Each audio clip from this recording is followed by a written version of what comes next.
Hello, I'm Anthony, and in this video I'm going to give you my first impressions of the Coros Pod 2.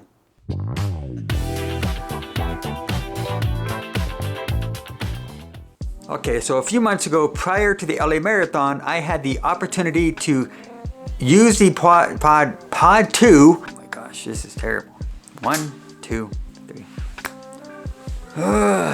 Okay, so a few months back, prior to the LA Marathon, I was at the first 6-mile preview of the LA Marathon with the LA Roadrunners. I hope that makes sense. But anyways, at the event, Coros was there, and they allowed me to borrow the Pod 2 during that run.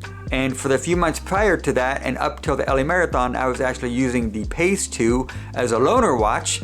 And you could watch that video right here. And it was my first impressions of that. I loved that watch. Absolutely love it. I highly recommend it. If you have not bought it, go get one or check it out. You won't be disappointed. But anyways, about the Pod 2. So I took it out on the 6-mile training run. And what I wanted to know was, is it a better option than just using your watch and the GPS? Because as you know, sometimes GPS can take a while to catch up to you, especially if you're in the city like I was, or if you're on the trails, or you're in a place with spotty GPS, which I just mentioned. Anyways, I like to see my data. Like most runners, we like to see what our pace is. And I hate waiting about 10 to 15 seconds for the pace to catch up to myself. So what I loved about this was how fast the pace was keeping up. I had it attached to my waist, but I guess from what I've heard and read and seen, you can actually have it to your shoe also, which gives different metrics. But I had it to my waist, and one thing I was worried about was, is it gonna fall off? And I kept having to feel for it because they put it on the back of your, right above your butt, on your waist, and it just, and I kept having to feel for it to make sure it didn't fall off, but it didn't. It stuck on the whole time. It's very lightweight. I think it's only about 5 to 6 grams. Let me take a look here.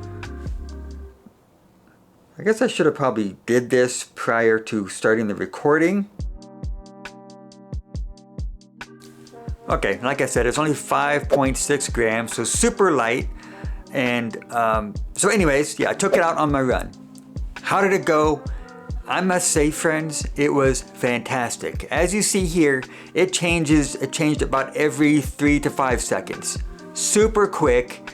I was actually pretty shocked by that and amazed. Like, oh my gosh, I would love to see what my pace was on that quickly, because I'm still a new runner. I've only been doing a few years.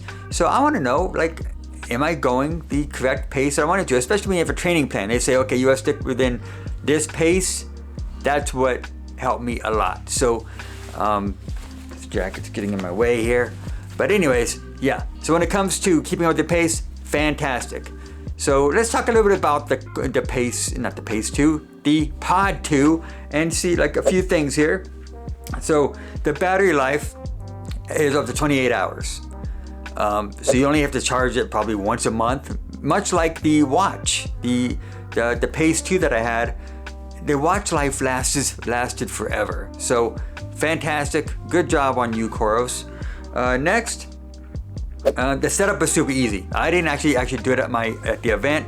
My friend Donovan, the Coros rep, did it for me, but it took him less than like 30 seconds. It was maybe a minute, something like that. But it was super quick. He just paired it to the watch, the Bluetooth, bam, boom, boom, done. Super quick. Okay, so here's a list of the things that the Pod 2 will help you with when it comes to metrics. I'm gonna read it from my list here because my memory is not that good. So anyways, it's gonna give you GPS track optimization, like I just mentioned, distance, of course, pace, effort pace, cadence, stride length, temperature, elevation, gain and loss, altitude, grade, left-right balance, which is cool, I guess. Get different metrics depending on where you put the pod. Stride height and stride ratio. So all kinds of many added benefits than just using the watch. One of the downfalls, or actually, yeah, couple of the downfalls, is one, it's only compatible with Coros watches. And it's not compatible with the Pace 1. But it's up there with all the updated watches. Anyways, yeah, so not being compatible with other watches like Garmin or Fitbit or whatever you use, I think I think that I'd like to see that improved in the future. I think, why would you limit it to just the Coros brand?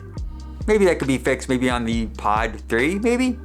Next is the availability of it. I went onto the website, and actually for the past couple months, it's been out of stock, which is, one, it's a good thing, meaning that people are buying it. But two, you got to keep up with the demand. If I wanted to buy it right now, which it is $99, and I will have a link in the description. But yeah, why would you not have it?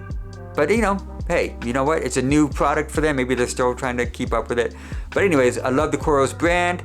I definitely want to get a watch again, because the one I had was just a loaner. But yeah, I loved it. So let me know. Have you tried the Pod 2? And if so, what was your impressions about it?